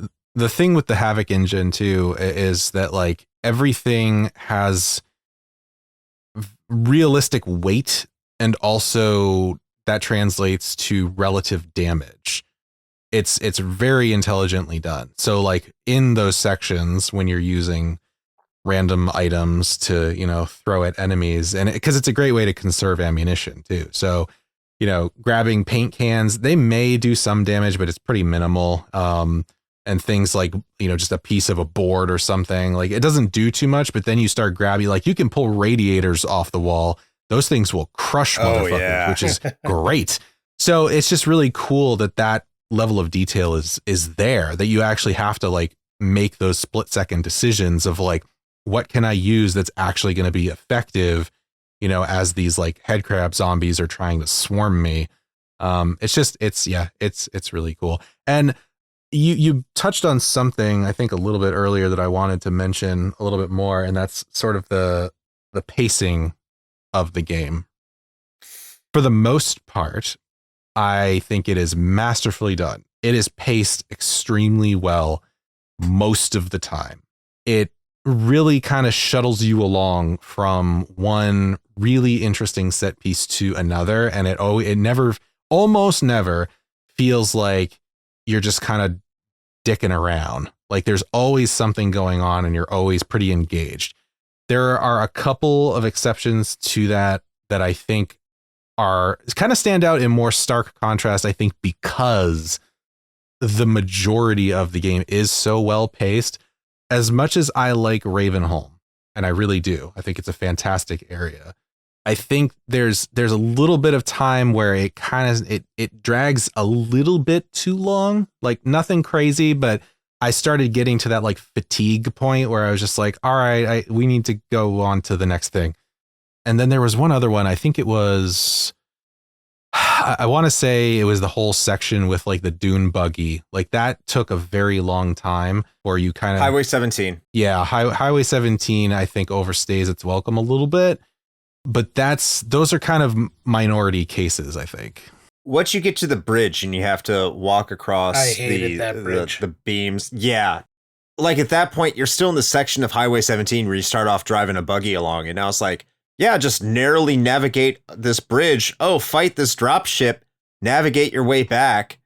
And then like, why am I still doing this? It takes way too long. See, I actually had a different take on that one because I thought that was a good way to break up the gameplay, because you had been doing like the buggy thing. Well, in terms of breaking it up, sure, but it didn't really feel like a scenery break, because in order to get to that bridge, you have to kind of go out of the way in order to find that location to begin with. And it just feels like an unnatural break.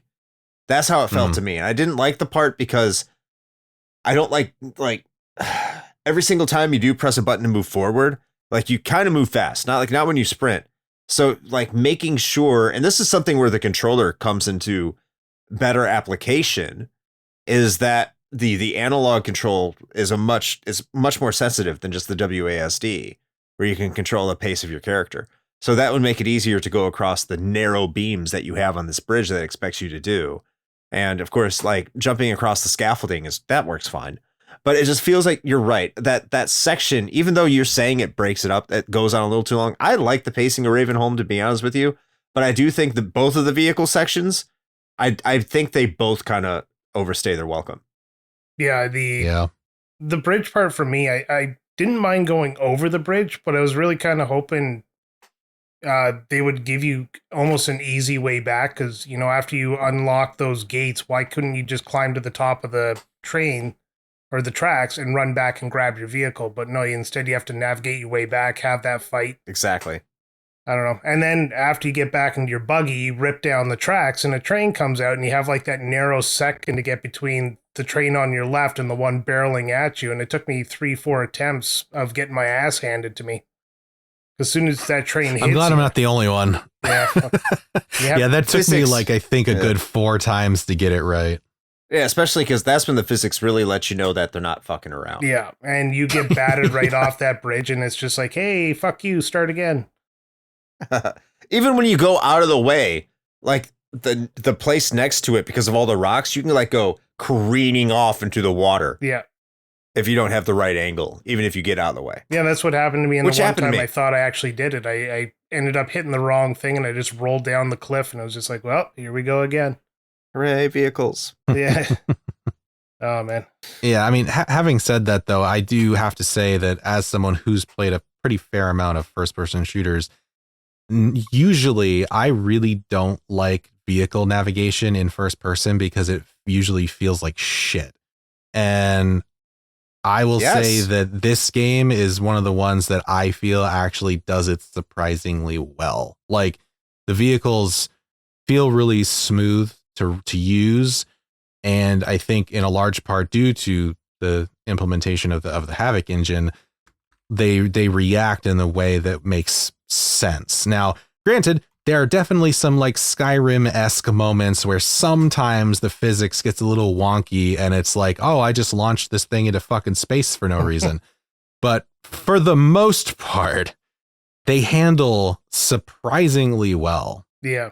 Especially if you have a controller. I'm not a big sure. Yeah, I'm not a big fan of the vehicle parts. I like them enough to it'll never stop me from playing the game again, but yeah. Shane said it. Sometimes you hit a little pebble in the water, and next thing you know, your hovercraft is like flopping around.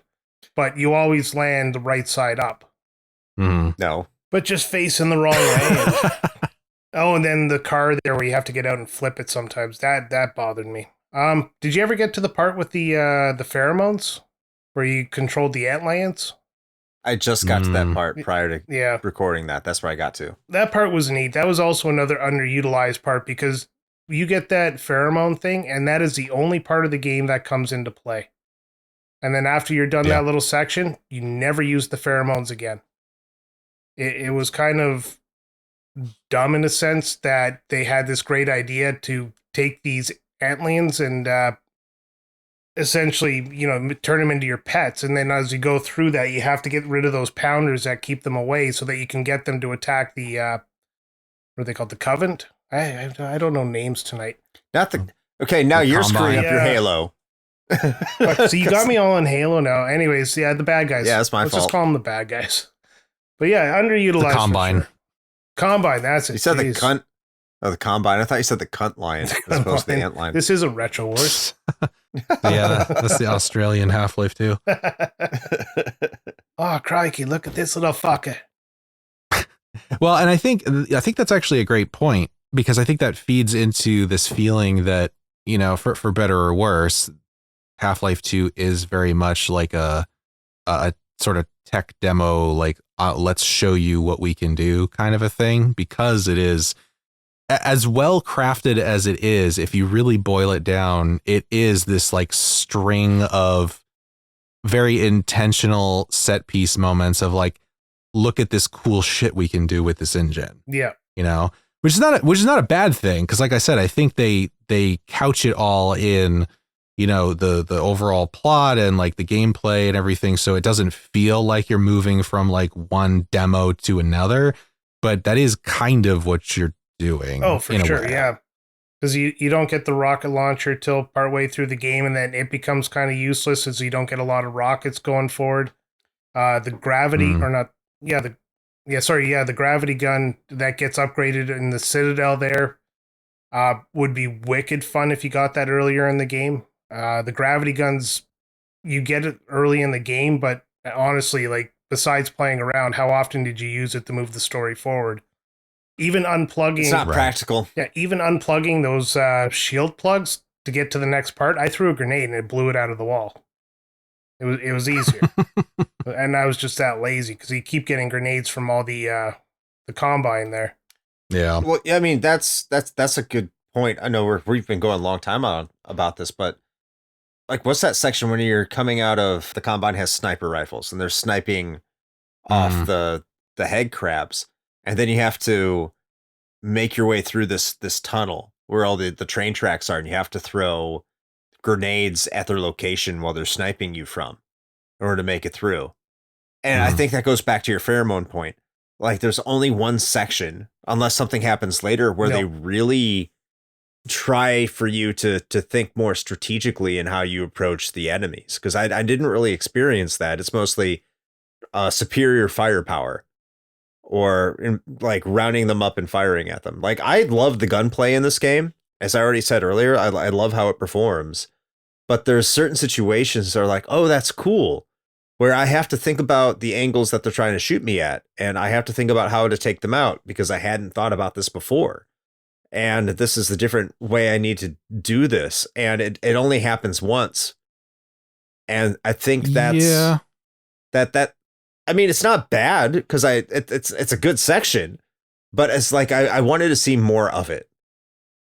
Yeah, I think there are some minor moments where they kind of give you some opportunities to deviate from just sort of the standard like run and gun thing. But again, it's really easy to miss. So you may not ever do it, or you might not care enough. You should be like, whatever, I'm still just going to blast these guys in the face. But like, there are some places where you can take advantage of like the physics. I think actually it's on the bridge. Once you get to the end of the bridge section there, you get into the room that's at the end, and there's a couple of combine soldiers that kind of pop out, and you can just blast them straight up. But then there's also an explosive barrel that's kind of up and to the left, on a ledge with a bunch of like I-beams. And like, if you blow that up, all the metal beams fall down and crush them. So, I mean, there's a few instances like that, but I think you're right. For the most part, it's pretty straightforward. I think you can be a little bit more tactical depending on the difficulty you play on too. Like, sure, you'd want to use cover way more if you were playing on a harder difficulty. But I can see that. I'll say my last point about gameplay is I'm very happy the enemies weren't bullet sponges. It seemed like they were all well balanced for the different types of weapons. Like, if you put a shotgun to somebody's face, they're going to die. And this game really reflected that. Makes the shotgun great again. Yeah. And I did like the secondaries on it, like most of the weapons, like the rebarb gun or the rebarb crossbow there, where you always have glowing hot red rebarb, had a zoom function, so it was your sniper rifle. One hit, one kill with that as well. I always made sure I hit them in the dick. Because it'll pin them to the wall too, which is great. Oh, I didn't know that. That's awesome. Yeah, so you always hit them in the dick there and they'll slouch forward. The shotgun does 2 shells if you hit the right button or the right mouse button there. So it's some of the harder enemies, you just put the gun to their chest and just blow them away. Everything felt really well balanced in this game. It does. Yeah, and it's also really satisfying, again, when the enemies kind of ragdoll. Oh, yeah. Because they fall in such a, like, believable way that it's just like this sort of oddly satisfying thing. Especially when you suck them in with a gravity gun and shoot them at each other. Yeah. I've never done that, and I want to. I'm going to hit this dude with this other dude. My one weakness, Bill. Well, let's get into the music and sound then, and what our thoughts are on that. Brian, how about you start this one off? What do you think about the sound design? I like the sound design. Levels like Ravenholm and all that are very atmospheric. A lot of this game is very atmospheric. Music, I can't name any song in the game. I know it comes up when you're starting a battle or something like that, but you're focused elsewhere, so the music doesn't really kind of resonate with you. So you could play the entire album and not tell me, and I wouldn't even know you did it. Yeah. Mostly sound effects in the game are really well done. When something hits something, you hear it. Like a box hits a wall, you hear a box crumbling. You don't hear generic sound number 3. The way it lands, like when it falls to the ground, you'll actually hear it hitting the ground at the same time. So those guys in Ravenholm, or those enemies in Ravenholm that climb the pipe, haunt my dreams simply because of that clink, clink, clink, clink, clink, clink. Yeah. Man. And you can see the pipe moving too as they climb up. Ooh. Yeah. What do you think about the sound, Shane? Yeah, no, I think the sound design is fantastic. I 100% agree with the soundtrack notes here that we've already heard. It's fine, but I wouldn't be able to pick it out if you stuck it in a playlist.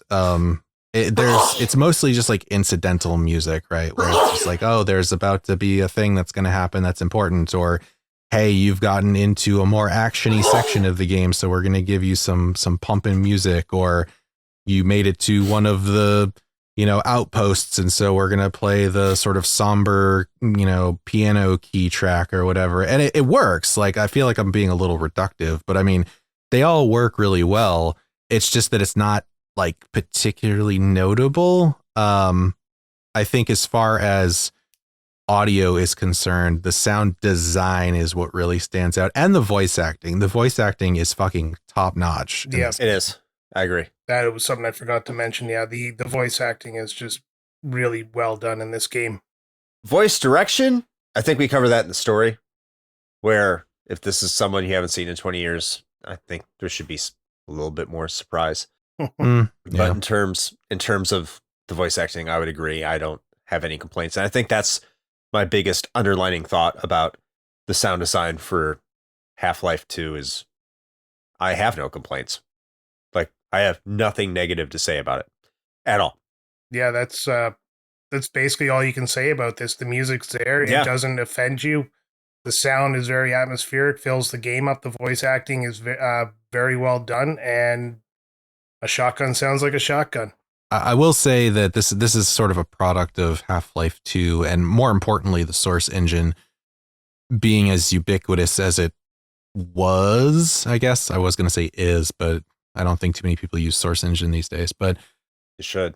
I agree. I think they should. But the sound effects, like the button presses and even the menu sound effects, are so like recognizable. They're very. I hesitate to use the word because I feel like it's overused now, but they're kind of iconic a little bit. And if you're familiar with PC gaming and things that have been made with Source Engine or like Gary's Mod or like things like that, like these sound effects, like you will recognize them. Yeah, they stand out. Yeah, I actually like the music that plays during the battles this time, as opposed to my criticism of System Shock 2. I know I'm drawing a lot of comparisons, but they're both fresh on my... System Shock 2 is still fresh on my brain. I think you'll see why when I get to whether or not this game holds up today. Yeah, it's like that. The music is well placed. It feels appropriate. Nothing ever feels out of place. Nothing in this game feels out of place at all in terms of its sound. That's why I say I have no complaints. There's nothing that really sticks out in my mind as being like, oh wow, that's exceptional. Like usually when you say that, that's about a soundtrack. And the soundtrack, I think, here is fine. It's very good. I couldn't tell you a single song from the soundtrack, and everything else just delivers as it should. Even the NPCs, the voice acting sounds great, which is fantastic. Everything here, no complaints, zero complaints. I don't know if that makes it stellar, if that makes it exceptional. I'm not sure. I have zero negative things to say about it. So I'll leave it at that. I'm very pleased. Yeah, it doesn't make for good conversation when they do something well. Exactly. It's true. Yeah. It does not. I think I'm going to say the same thing about the graphics. Is no complaints. It's a game of its era, but it still looks really good, I think. I was shocked how well this game held up when I played it.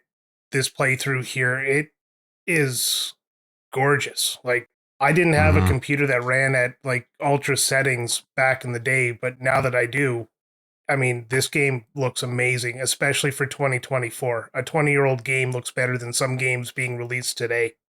Yep. 100%. That was the first thing I thought of too, is that for something that was made 20 years ago, this holds up like surprisingly well. And I mean, that just also is a testament to the fact that when it came out, it was fucking damn near revolutionary. Like, and here's the thing, right? Is my take on it isn't even that like texturally it's really like stellar now. I mean, it still holds up very, very well. But here's where I think this game excels in a way that very few games do even today. Ones that come out like brand spanking new. And that is the models and the rigging and like the mocap that happened. Like the expressiveness of the faces in Half-Life 2 in the Source engine And the way that the characters move surprisingly naturally and organically is still impressive and still better than I would argue most games now. Like a great example of this is actually towards the beginning of the game, even where you first get to sort of the safe haven with Dr. Kleiner there and his pet head crab. Mm-hmm. And Alex comes out while y'all are chatting, and she goes and climbs that ladder and then does this straddle motion where she's standing on two ladders like at the same time that are side by side in order to continue working on like this machine that's up near the ceiling. The way that occurs and the way that the model just so naturally, like it looks like someone, like an actual person, the way that an actual person would move and climb up and sort of like stand in that way to like brace themselves on two different ladders. Like it sounds like a really minor thing, but there are a lot of games that still can't fucking figure that out, even to this day, where, you know, they'll have characters moving around and they look like really stiff. They seem very unnatural. They don't interact with the environment in an organic way like that. Or like when you have to go to Ravenholm and your little base is being attacked and you get cut off from Alex and like the shit crumbles into the hallway and she leans in to this hole that's in the debris and she's holding on to the rocks and stuff and like poking her head out to talk to you, and there's no clipping. I think that's one of the big things. There's like no clipping that occurs. It all looks 100% natural. And it's still fucking wild to me. And this was the other time I said I was going to say this, that a game from 2 decades ago did this so well. And we are not getting that now. It's like the same argument that you see people making online these days of like looking at fucking Pirates of the Caribbean, right? And what's his nuts with like the Cthulhu face, and how great that CGI looked. Again, that was like what, 2004, 2006, somewhere around there. And you're comparing it to CG that you've got these days. It looks like hot trash. And you're like, what the fuck happened? You know, and it's kind of the same thing here, I think. I didn't even think about that, but like, you're right. Like there's no clipping.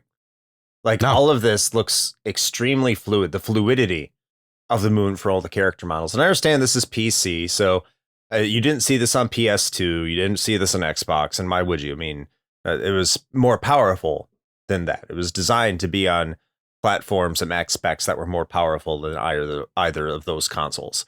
So yeah, I mean, you're not going to see that. But I think what also goes hand in hand with this is just the overall stylistic choice, which is always important when it comes to designing a game, and how you approach the way a game looks, in addition to how a game, like in terms of stylistically how it looks. Like I look at Half-Life 2 as not being a hyper realistic looking game. No. And I don't think they tried to. I think there's some limitations on that, but it's also understanding the limitations of the day. They couldn't have made a hyper realistic looking game at that time. And they could have tried, but it wouldn't have held up at all. Like you would have probably clipping problems. You would have all these issues, but going for a semi-realistic look that's like kind of cartoonish, but not really, almost a BioShock Infinite kind of vibe that you get much later. But I think they do it better here. But I do think there's a lot of things that you can tell this is a game from 2004, and in a lot of models and a lot of situations, like you can still tell, but at the same time, it's better for it. Like it's better for it. And that's because like the design holds up.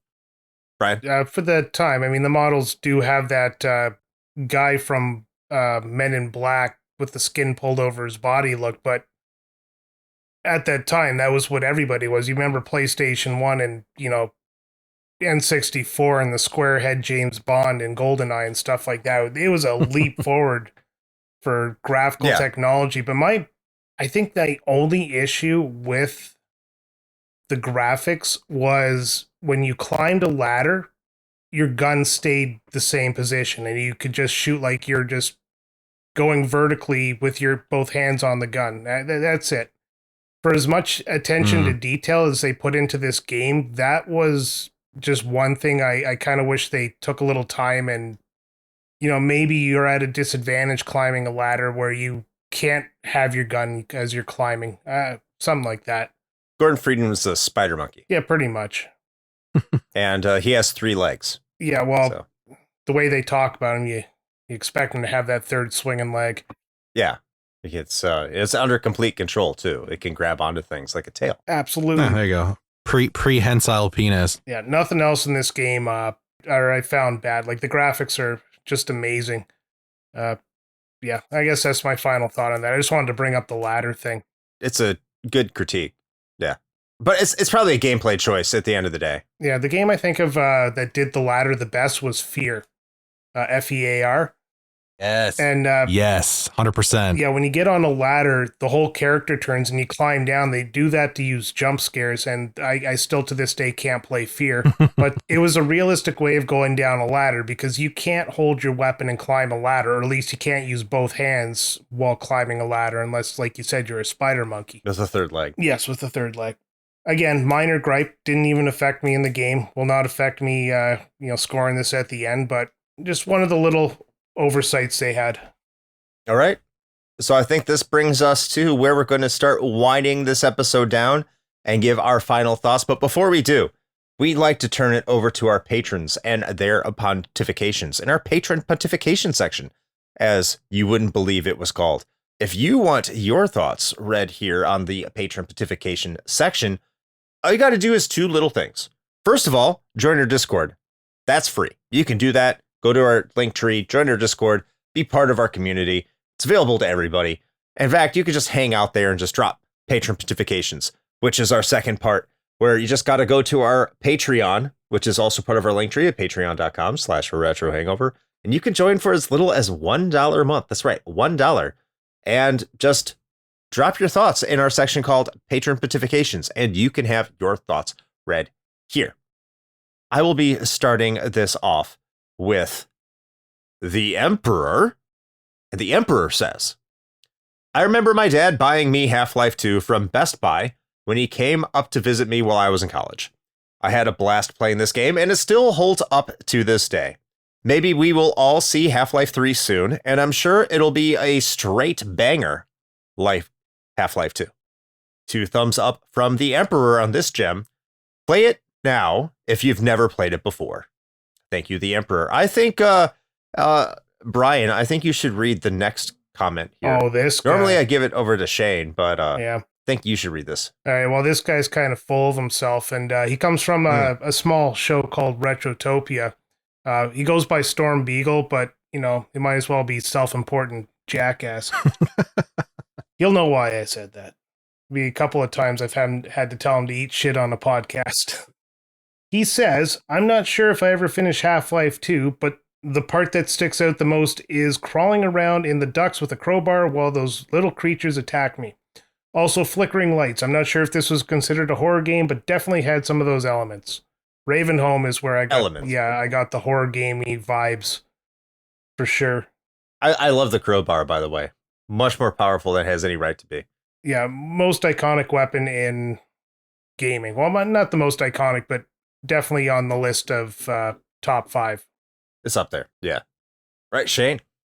All right. Next, we have Dave Jackson from Tales from the Backlog, who says, I played Half-Life 2 for the first time a few years ago and had a blast. I really loved the atmosphere, music, and of course, using the gravity gun, especially when you get the blue one. This one is a classic, well deserving of its status. And holy shit, is that Gordon Freeman that just walked in here? See, that should have been the reaction that people gave. Should have been the reaction. Yeah, thank you, Dave. All right, next is Soha. And Soha says, Half-Life 2 is a remarkable milestone in PC gaming history. It pioneered cutscenes while the player still has control. It has great content in all the right places, especially Ravenholm. And it's not just a great game, but also a wonderful tech demo for what would come to be Valve's running engine for the next 2 decades, if they still used it.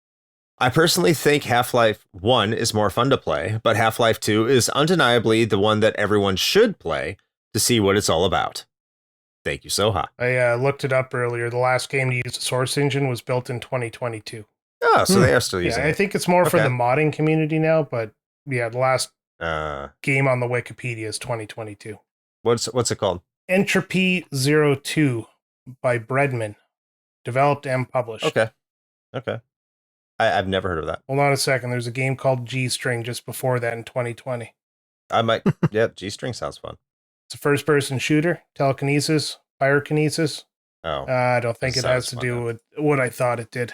Me neither. I need G-String physics now. I do. Wedgie physics. We all deserve it. Shane, you got Aussies? Sure. All right, Ozzy says, whenever I think about Half-Life 2, one word comes up, physics. Aptly. I distinctly remember seeing those long gameplay trailers in which Valve showed off the physics sandbox they had created, and it really did feel like the future was here. You could tell this was some of the smartest people in the industry flexing their intellectual muscle. In a way, it really was a paradigmatic shift. After Half-Life 2, real-time physics had to be an element of most games, whether in big or small ways. The actual game itself, I find to be a little bland and scattered, with gunplay that doesn't quite nail the feel of the best of them, but man, as a tech demo, saying that in a non-derogatory way, it really did represent a leap for the industry. Thank you, Ozzy. Well said. Everybody thinks it's a tech demo. I guess I was the only person who didn't really think of it that way. Oh, man. I didn't really think of it that way either. But then again, I thought Crysis was more of a tech demo. Anyway, Brian, you got Adams. Yes, Backlog Adam says, I played Half-Life 2 on the 360 in the Orange Box collection. Initially, I was underwhelmed because I didn't know what I was in for, and I'd heard so much hype about it. But as I kept playing, I got really invested. I really hope they one day get to Half-Life 3 because that cliffhanger ending needs to be resolved, and I want to see the story wrapped up. All right. Yeah. Yeah, don't hold your breath for that one. I think we'll see the heat death of the universe before we get Half-Life 3. Yeah, and if you like the ending of episode 2 of Half-Life 2, you got to play Half-Life Alyx because that kind of changes where things were going. All right, I got to get in a mood for this one. This is from Randall, our resident PC shill. So you know that Randall had to comment on this. And Randall says, what can be said that hasn't already been said about the video game that started the downfall of Earth? I'm writing this from 2065. Gabe Newell was confirmed to be the second coming of Christ and has decided our wallets are how we pay for penance for our transgressions against the Lord and Savior himself. They never released Half-Life 3 because we became the characters of that fictional, but now very real world. The world you knew is now a much different place. Even while I write this, wait, I hear someone on the stairs. This isn't good. They found me. Whatever you do, don't let Gabe release the... Alt?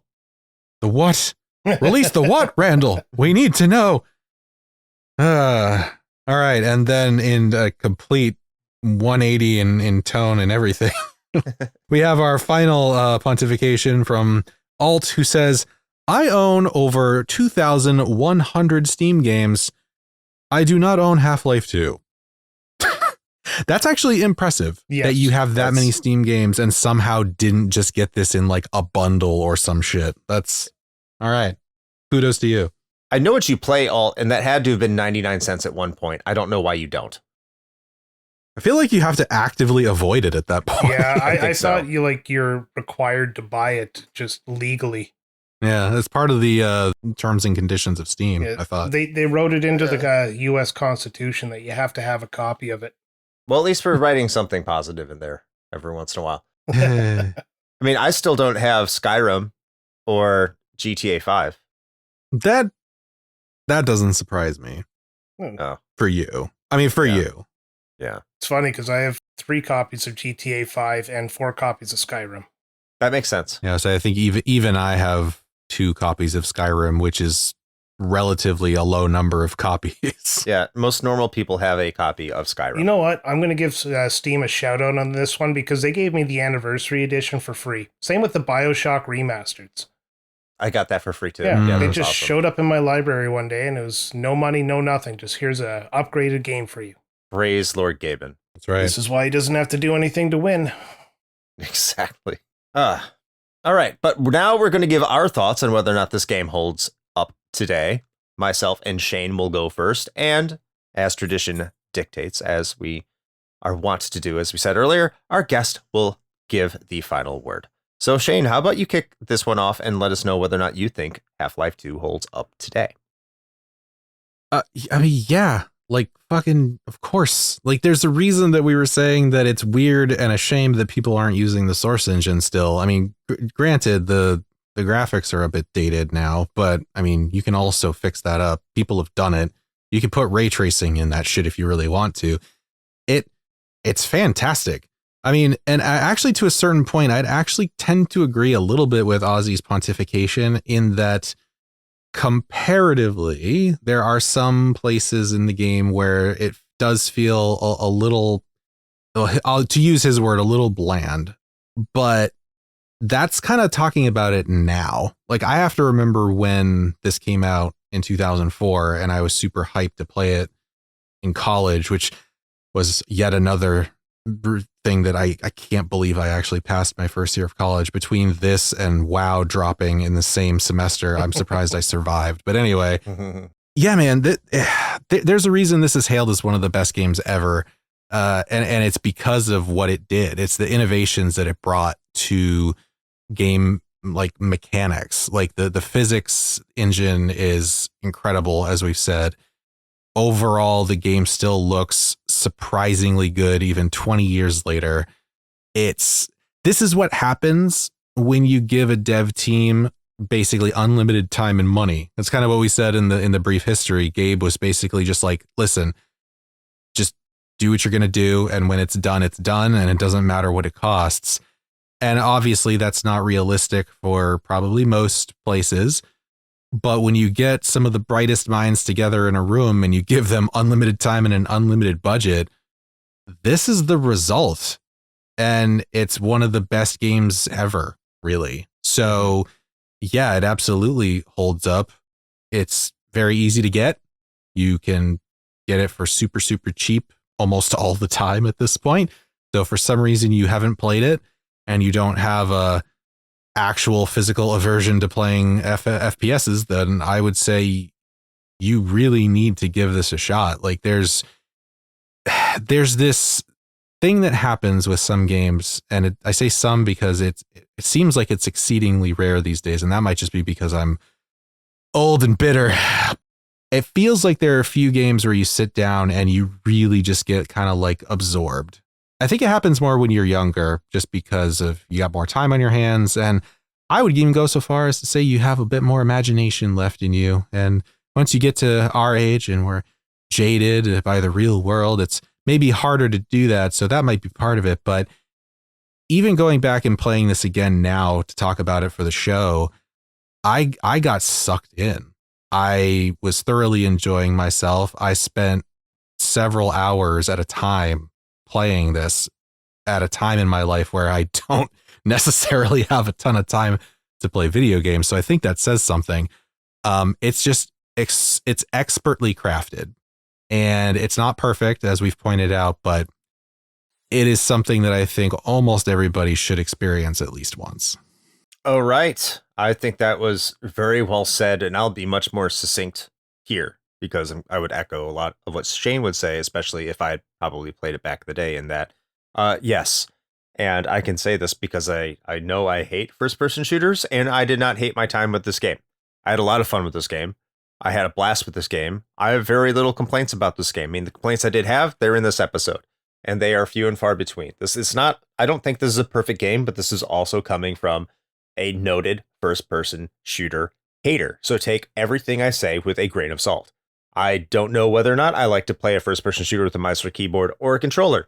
So my credibility when talking about these things is relatively limited in the expert sphere of being an expert on these things. But I can tell you this game is fun. I had a lot of fun with it. And even when I was getting frustrated, it was just a minor thing that it was really on me for not getting correctly. And look, but one thing we didn't talk about is like, there are so many health pickups and so much ammo drops everywhere that I never felt like anything was a problem. And I think that's one of the biggest problems I do have with first person shooters when I play them, and is somehow there's this fetishism over ammo scarcity. Like I don't get it. Like it sucks. First person shooter fans not having ammo. I want all the ammo. I want all the ammo. I want to kill everything. I want to kill it as much as possible. That's what's fun about it. Ammo scarcity sucks. And if you like ammo scarcity, you suck. And you don't get that in Half-Life 2. It's fantastic. I loved it. I did play this on easy mode. I don't care. I had a great time. So this game absolutely holds up 100%. If you haven't played this, and I think I'm one of the few people who haven't beaten it in this world, one of the fewer people that haven't really played it prior to this episode, then definitely go out and play it. Like, go check it out. There's a million ways to go do that. I'm sure you could still play it on the Xbox systems. You can play it on Steam.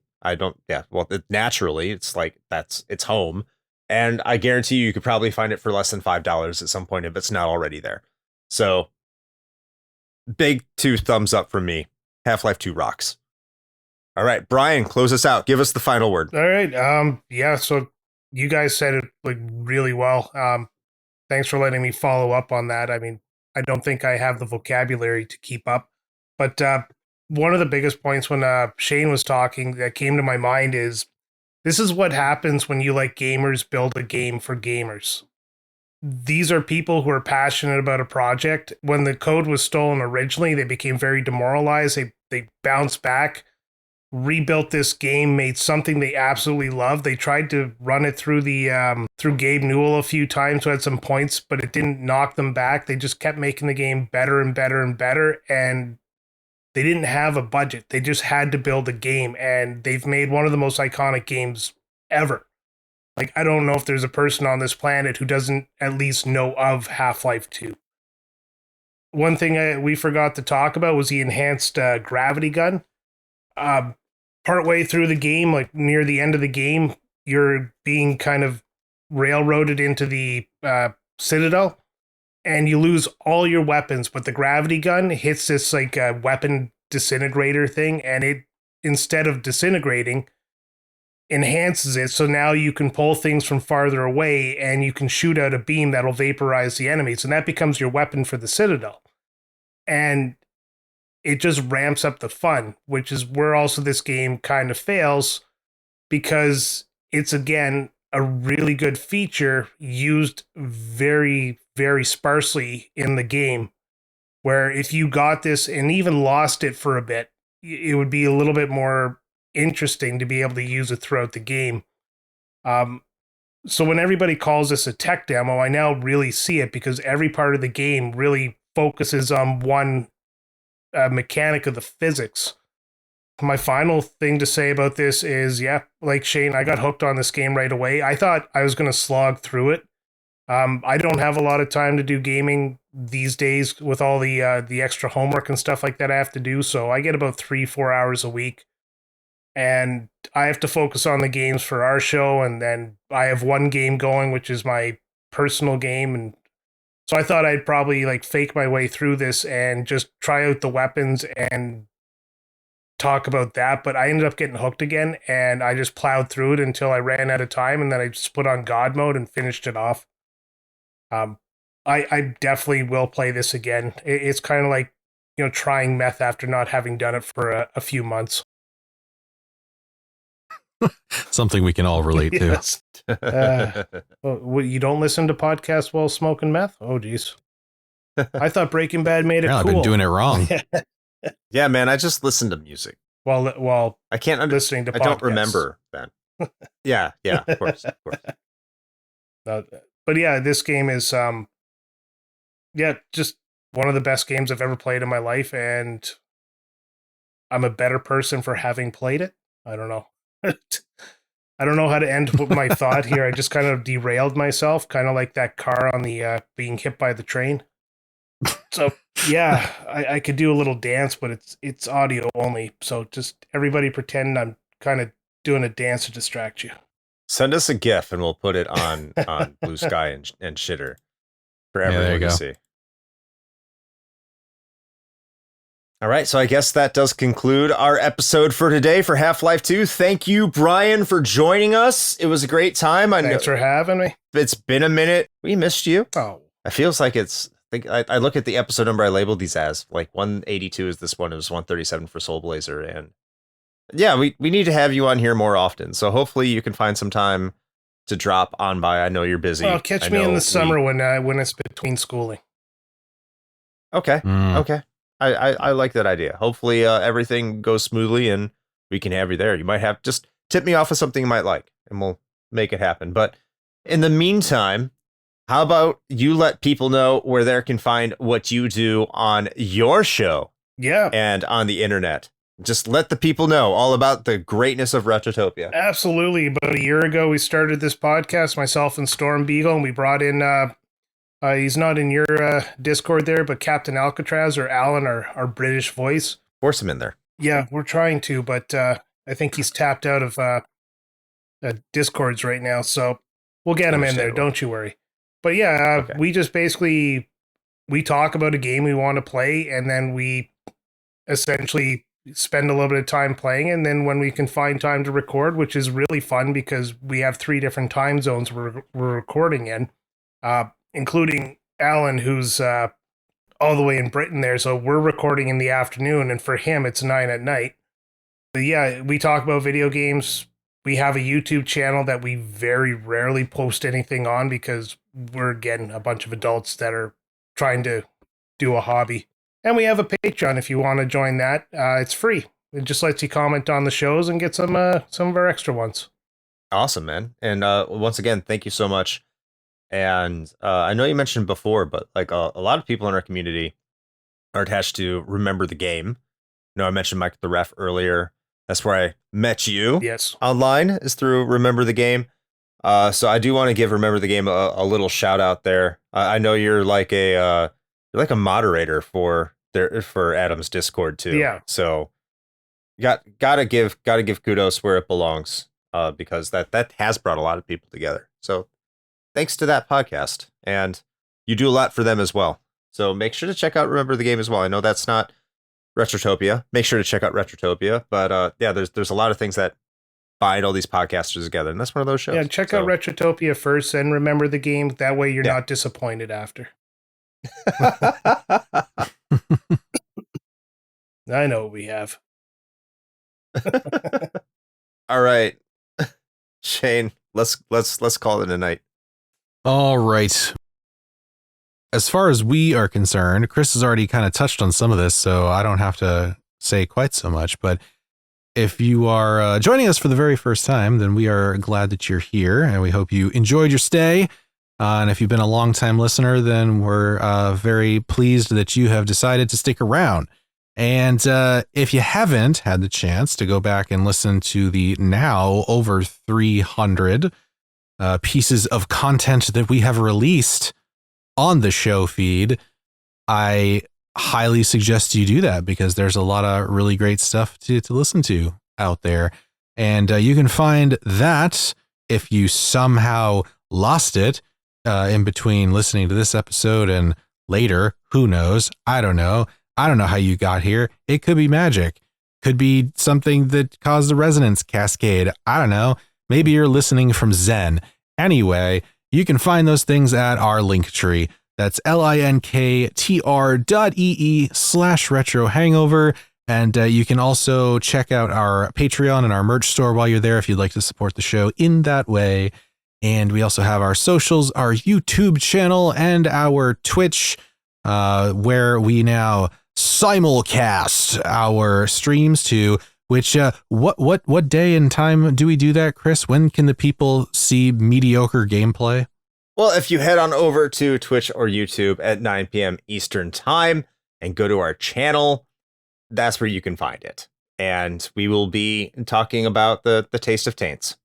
Excellent. Beautiful games. Yeah. You'll love to see it. Yeah, please do that. All right. Well, on that note, I think with all of it now being said, until next time. Play with your head crab zombie loving joysticks.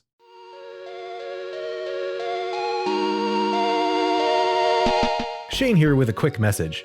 You know, the one rule Chris and I have always gone by regarding advertisements is this. It has to be something we use and can personally vouch for.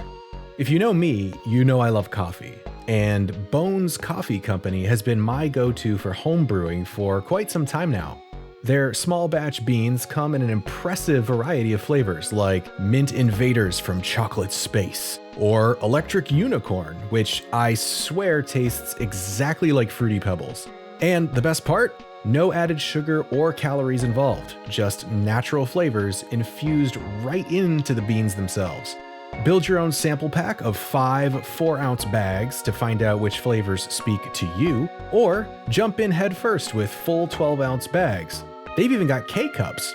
Step up your homebrew game with Bones Coffee by visiting bit.ly/RHPBones. That's bit.ly/RHPBONES.